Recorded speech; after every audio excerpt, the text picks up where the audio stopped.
Why do you think you were feeling more in control? Like, what specific things do you feel are different? With the constant narrating, it's just a constant reminder that what I'm asking, I'm not going to stop until I get what I'm asking for. And I think it just makes a difference in them because they probably are used to teachers either doing in and in all the way or not doing it at all. So I'm just trying to make sure that I'm the in and in one all the time. Yeah. And I see it. And when I did your baseline too, in this RTTC, as soon as I come in, you're like a totally different person. You're back to where you were. Yeah. Having that strength and carrying yourself and, using your voice and doing it. So that's a huge celebration. I'm glad to see you back. Yeah, me If too. you start to find yourself getting sucked under, reach out for help. Yeah. Just say, I just not feel it. Can you please help? Yeah. How did the walkie session go for you? Good. Yeah? Why? I feel like you weren't cueing me as much. No, why not? It's starting to stick now. It's starting to become second nature. I want to make sure that we can keep it top of mind because you're about to have 4 days off where it won't be top of mind. Right. What can we do? Like, what is something you can do Sunday night and what is something I can do Monday morning to get it back, like, first block in? Sunday night, I can just make sure that all my PowerPoints have my descriptive MVPs, making sure that there's the when done section and the voice level, making sure I'm keeping it, maintaining it. Middleton does the hard lifting for me. I just have to go through and make it detailed for me.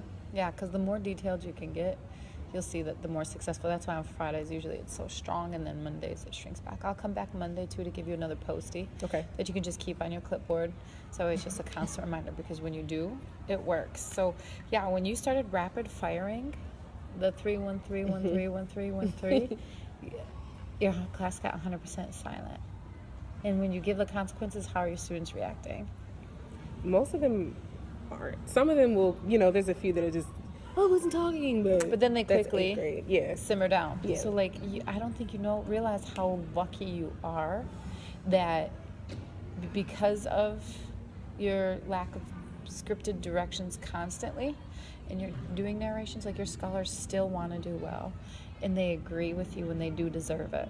So right there shows you that when you use the model, you set them up and you built great relationships with your kids. Because you can go into another classroom and when the teacher starts the rapid fire 313 or even consequences, the kids rebel and get mad and won't stop. Yeah. You're stuck. I'm still working on Quran. He's a rebellious one. But yeah, calling home. He's actually easier than think, but he'll always give a little bit of guff. Yeah. I know his mom and his grandmother pretty well, and so yeah, but that can be just through contacting home and it'll all end. Yeah. Like, really no nonsense. I think the last time I called, he's probably the name that's popped up the most on my parent contact log, to be honest. He struggles a lot in school. He's a non-reader. Yeah.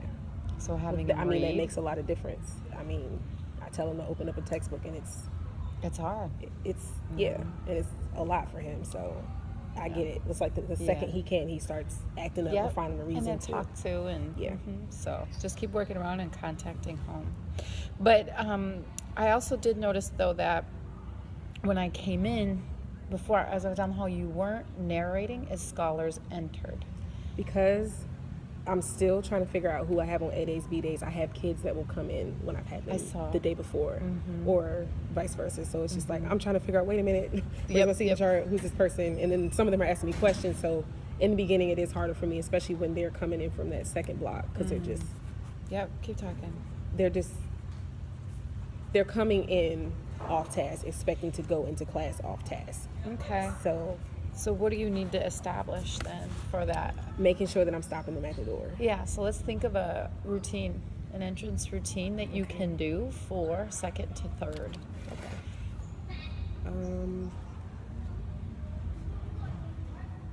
Maybe lining up outside the door seems like it would be difficult because we have other scholars transitioning. So what can you do as every scholar enters?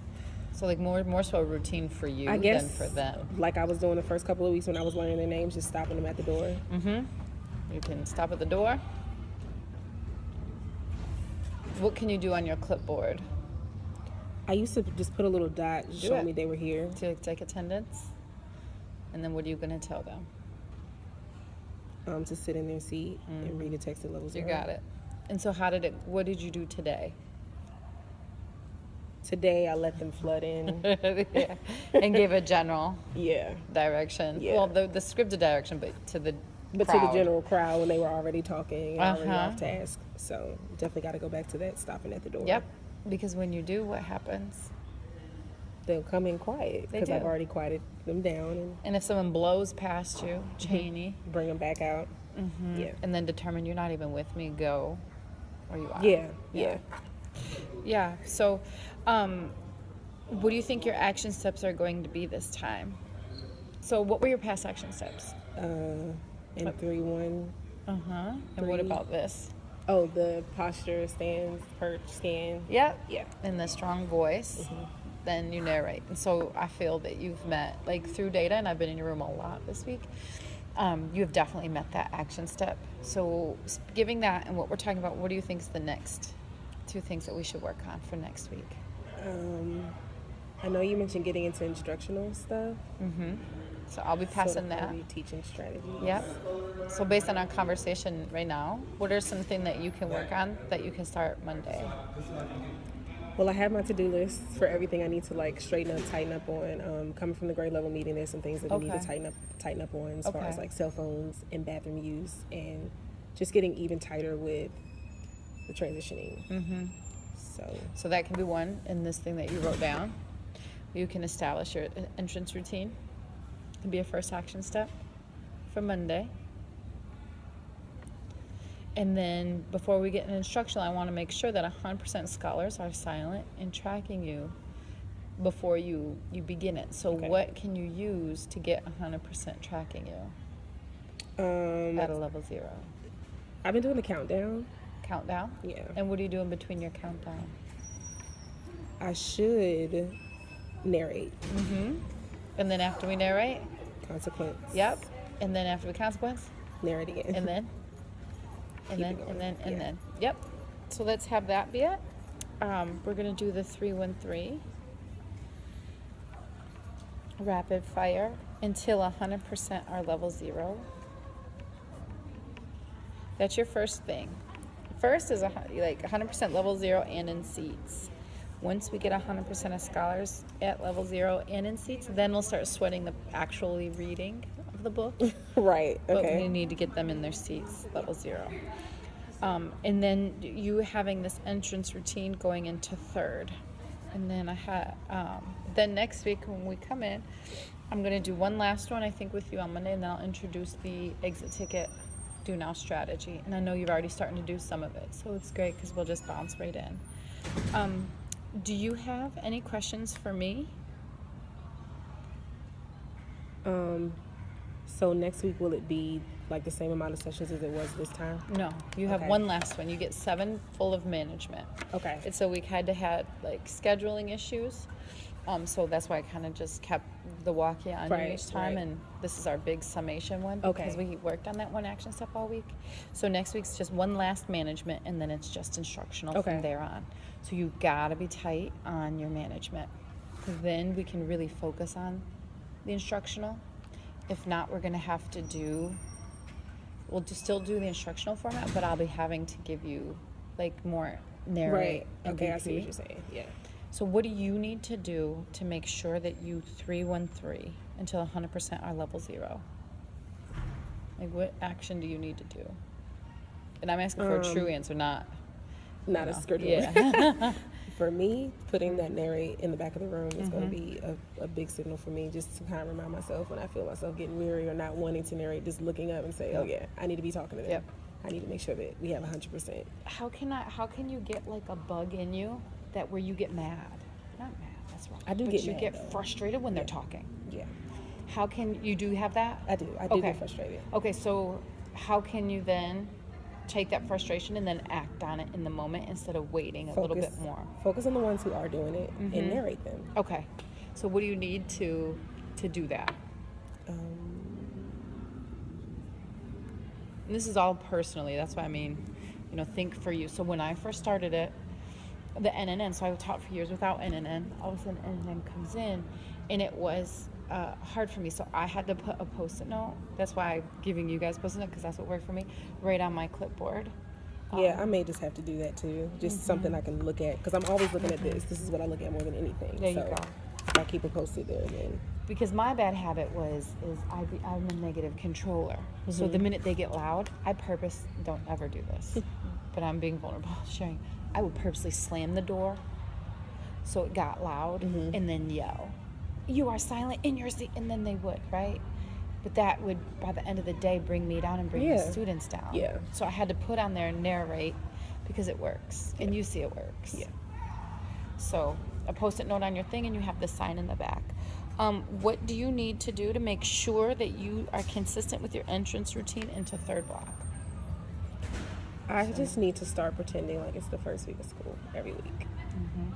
Because I feel like if I don't, then that's when I'll let things slide or start to waver from what I'm doing. And you can't with 8th graders. You have to be firm. You have to be tight every single day. So what preparation do you need to put in to do to make sure that you're prepped for stopping them in that? Making sure my trackers are updated. Okay. I've probably been telling myself all week, update your trackers, but haven't gotten around to it, and it's really starting to throw me off. Well, yeah. Because if they're Life in seat 12 and they need to be in seat 4 and I haven't noticed and it's halfway through class, someone's like, well, they're not in their assigned seat, then I tell them to move. So it's just like, And it's like, wait a minute, we all have to move. yeah. Okay. So tomorrow, during your planning, are you going to be here tomorrow? Oh, yeah. All right. So tomorrow, updating the trackers and making sure you have them on. So I'm going to say for your entrance routine in third, I hash it out. And so you're going to have updated trackers on your clipboard. And then what else did you say you're going to do as they come in? Stop them at the door, Yeah. Then? mark them present, and give them the MVP. Love it. Yeah. Okay. Give MVP. And then the 313. Okay. Anything else you need from me? No. You're doing a great job. And again, your growth, then you dipped and then you grow. So let's keep it up on a plateau or keep going, right? But let's keep it. And if as soon as you start to feel dipping a little bit, email me. Okay. Just say I'm something and nothing bad is going to happen if you reach out. Instead, it's like, oh, I don't want to hear from other people, Right. you know? Yeah.